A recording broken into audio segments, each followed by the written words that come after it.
I probably don't need to introduce her. Step forward where everyone can see you. But Andrea Clearfield decided to make the trip to hear this piece because it's the second version of a piece that she wrote a year and a half ago, and this is the first chance she had to work with it.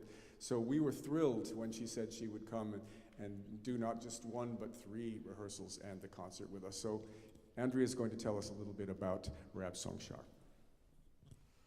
Thank you so much. And thank you, Dan, and to the wonderful ensemble here and Suzanne Lis for preparing this piece so beautifully. It's been a joy to work with you all week. This piece is inspired by research treks that I took to document Tibetan music in a remote and restricted area just over the border of Tibet. In the Tibetan plateau, however, it was in Nepal, the northern Nepalese area, Himalaya. And there I was documenting the last of the royal court singers, Tashi Tsering, who knew a repertoire of song that had been passed down for hundreds of years, from father to son. Things were changing there, and traditional ways were being replaced. Tashi Tsering was aging and had no heirs to learn his music. Therefore, if he were to pass, all of these songs would have been lost. So in 2008, I documented Tashi Tsering singing 7 songs for me, including this one, Rabsong Shar.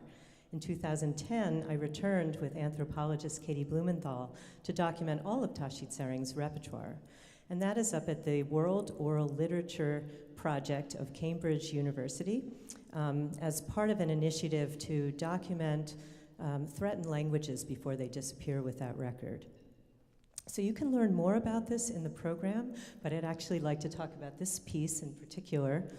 In 2016, as Dan Welcher mentioned, I was commissioned to write this work. The University of Arkansas had me in as a visiting composer, and I was given one parameter, that the piece would relate to the theme of the concert, music as story.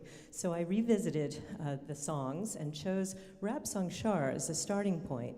This song was a favorite of the community, a favorite of the king of Lomantang. This was the last of the feudal kings of this region.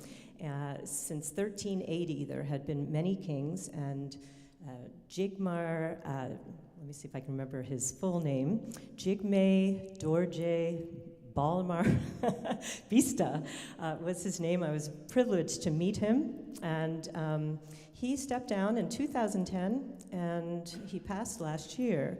This was one of his favorite songs. It's called the Palace Song, and it's about the eastern room in the palace.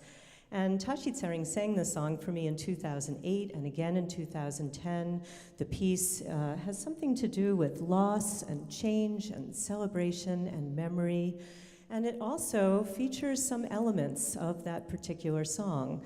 You'll hear part of the melody sung beautifully by Suzanne, using some of the ornaments that Tashi Tsering used in his particular way of singing. You'll also hear some of Tashi Tsering's rhythm played by the skin drums and the bass and the cello.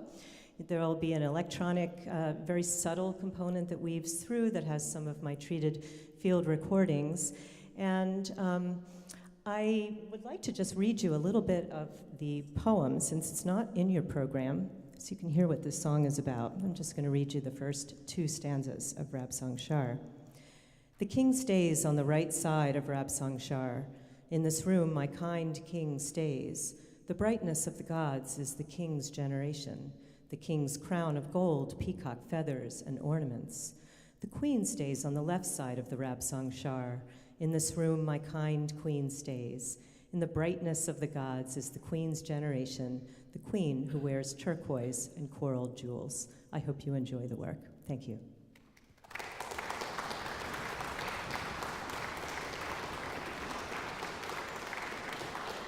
And now please welcome soprano Suzanne Lis.